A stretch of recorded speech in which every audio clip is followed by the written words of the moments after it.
Hello everyone and welcome to our channel. আজকের এই ভিডিওতে আমরা জানবো যে কীভাবে আপনি আপনার ডিলিট হওয়া ইনস্টাগ্রাম অ্যাকাউন্ট কীভাবে ফিরিয়ে আনতে পারবেন। তো চলুন ভিডিওটা শুরু করা যাক। তো এই জন্য সবার ফার্স্টে আপনাদেরকে যে ইনস্টাগ্রাম অ্যাপটা সেটাকে ওপেন করতে হবে। এরপর এরকম একটা ইন্টারফেস আপনাদের সামনে ওপেন হবে। তো এখানে যে ইউজার নেম রয়েছে সেখানে আপনি আপনার যে ইনস্টাগ্রামের ইউজার নেম সেটা এখানে দিয়ে দিতে হবে। তো এখানে এখন আমি আমার যে ইউজার আইডি সেটা দিয়ে দেবো। এরপর নিচে যে একটি পাসওয়ার্ড বলে অপশন রয়েছে সেখানে আপনার যে পাসওয়ার্ড সেটা দিয়ে দিতে হবে।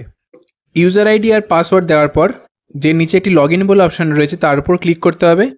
এখানে কিন্তু আপনাদেরকে একটা জিনিস খেয়াল রাখতে হবে, আপনি যবে আপনার ইনস্টাগ্রাম আইডিটা ডিলিট করবেন তার থেকে ঠিক 1 মাসের মধ্যে আপনি চাইলে সেটাকে আবার ফিরিয়ে আনতে পারবেন আপনার ইউজার আইডি আর পাসওয়ার্ডের সাহায্যে। যদি আপনি ইনস্টাগ্রাম আইডিটা ডিলিট করার 1 মাস পর যদি সেটাকে খোলার চেষ্টা করেন সেটা কিন্তু তখন হবে না।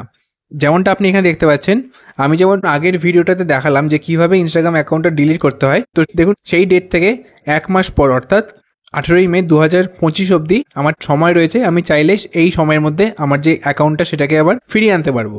অর্থাৎ আপনার কাছে মোট 1 মাস সময় থাকবে, তার মধ্যে আপনি চাইলে আপনার অ্যাকাউন্টটাকে ফিরিয়ে আনতে পারবেন। তো এরপর দেখুন এখানে একটি কিপ অ্যাকাউন্ট বলে অপশন রয়েছে, তার উপর ক্লিক করতে হবে।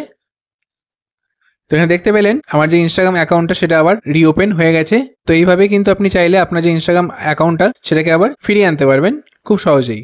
তো আশা করি ভিডিওটি আপনাদের ভালো লেগে থাকবে, হেল্পফুল লেগে থাকবে। ভিডিওটি ভালো লেগে থাকলে চ্যানেলটিকে অবশ্যই সাবস্ক্রাইব করবেন, ভিডিওটিকে লাইক করবেন। চলুন দেখা হচ্ছে পরবর্তী একটি নতুন ভিডিওতে। Thank you.